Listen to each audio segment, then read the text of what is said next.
The Battle of Kursk, fought between July 5 and August 23, 1943, stands as the largest tank battle in military history and one of the most pivotal engagements of World War II.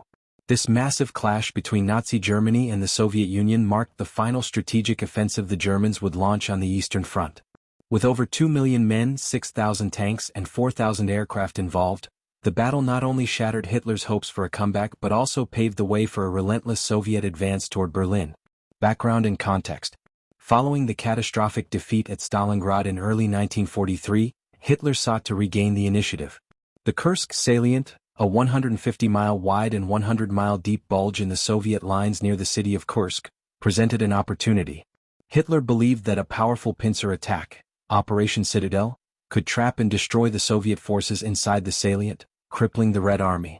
However, the Germans underestimated Soviet intelligence and preparation. The Soviets, informed by a network of spies and reconnaissance, knew the offensive was coming and constructed multiple defensive lines, minefields and anti-tank positions. Marshal Georgy Zhukov, a master strategist, oversaw the Soviet defensive preparations and planned a counteroffensive to follow the expected German assault. The battle unfolds. Operation Citadel began on July 5, 1943, with the German 9th Army attacking from the north and the 4th Panzer Army from the south.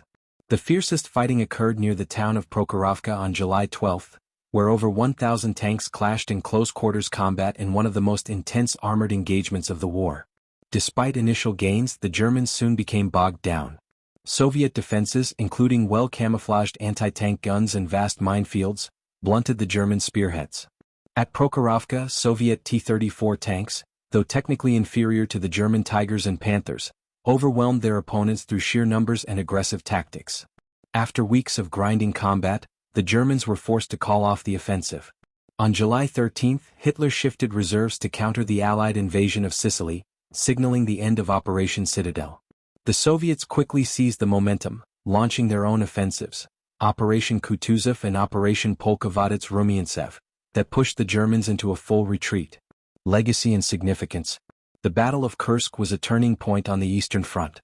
It was the last time the Wehrmacht mounted a major offensive in the East.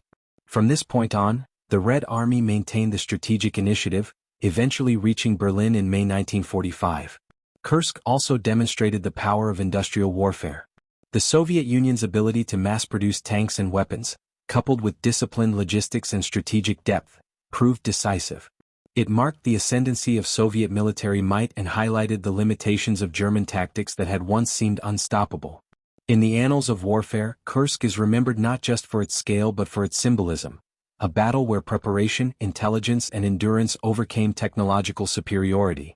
It was a crushing blow to Nazi ambitions and a prelude to the Soviet drive that would ultimately bring down the Third Reich.